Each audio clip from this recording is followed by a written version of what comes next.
के छोटे से आश्रम में गया क्योंकि उसने बहुत सुना था उस साधु के बारे में और उसके मन में आया कि मैं एक बार जाकर के देखता हूं कि लोग इतनी तारीफ क्यों करते हैं उसकी। तो जब वो उस आश्रम में गया तो वहां पर एक छोटा सा कमरा था जहां पर एक कालीन बिछा हुआ था। वहां पर कुछ लोग बैठे हुए थे नीचे और साधु जी सामने बैठे हुए थे। कुछ सवाल जवाब चल रहा था। तो जैसे ही वो अंदर गया, वो अकेला नहीं था, उसके साथ में 4 बॉडीगार्ड्स भी थे और उसको ये आदत थी कि जहां पर भी वो जाता था लोग अपनी जगह से खड़े हो जाते थे, उसकी तरफ देखते थे, हाथ जोड़ते थे, अपना सर झुकाते थे। लेकिन यहां पर ऐसा कुछ भी नहीं हुआ। साधु ने उसकी तरफ देखा तक नहीं क्योंकि वो साधु किसी के सवाल का जवाब दे रहे थे। लेकिन नेता को इस बात पे गुस्सा आ गया। नेता को लगा कि ये मेरी बेइज्जती है। तो उस नेता ने साधु की बात को बीच में ही काटते हुए थोड़ा गुस्से से कहा, मैं आपसे कुछ कहना चाहता हूं। साधु ने उसकी तरफ देखा और बोले, आप थोड़ी देर रुकिए, पहले मैं इनके सवाल का जवाब दे लूं, उसके बाद में मैं आपसे बात करूंगा। तब तक अगर आप चाहें तो आप बैठ सकते हैं। बस साधु का इतना कहने की देर थी। नेता का चेहरा गुस्से से लाल हो गया और फिर उसने अपना सारा गुस्सा उस साधु के ऊपर निकाल दिया। अभी तक वो नेता बहुत ही तमीज से बात कर रहा था, यानी कि आप कह करके बात कर रहा था। अब वो तू तड़ाक पे उतर आया। नेता ने उस साधु को कहा, तुझे पता भी है मैं कौन हूं और तू किससे बात कर रहा है?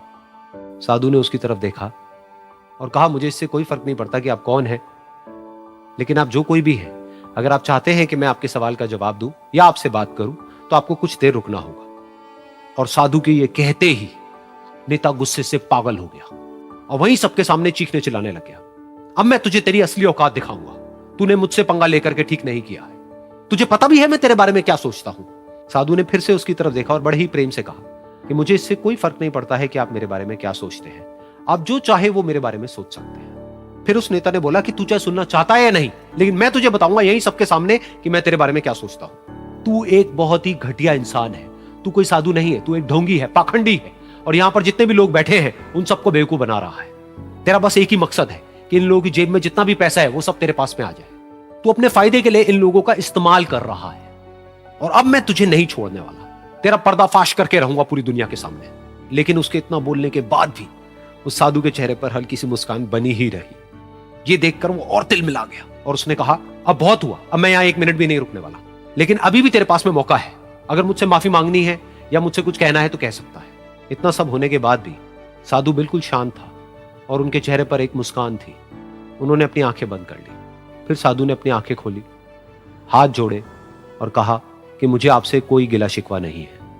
मेरे मन में आपके लिए कोई भी गलत ख्याल नहीं है। जो भी आपने मेरे बारे में कहा वो आपकी अपनी सोच थी। तो मुझे आप में कोई भी बुराई नजर नहीं आती है। मुझे आप एक बहुत ही भले इंसान लगते हैं। और साधु के इतना कहते ही नेताजी का दिमाग 7वें आसमान पर पहुंच गया। उनके चेहरे पर एक अजीब सी खुशी थी क्योंकि उस साधु ने वो ही कहा जो बाकी सब लोग उस नेता को कहते हैं।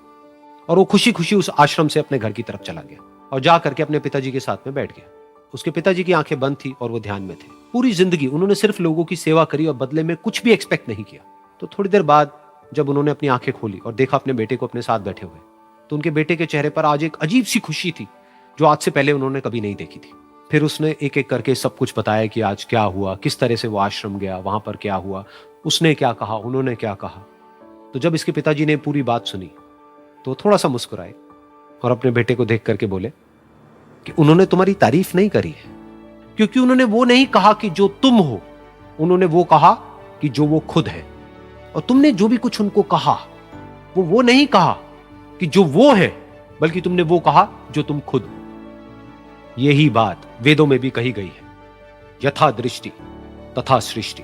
ये दुनिया तुम्हें वैसी नहीं दिखती है जैसी कि ये दुनिया है। ये दुनिया तुम्हें वैसी दिखती है जैसे तुम खुद हो। जिसकी नजर जैसी है उसके लिए ये दुनिया वैसी ही है। तो अगर तुम अपनी दुनिया को बदलना चाहते हो तो उसका सिर्फ एक तरीका है, अपनी नजर को बदलो।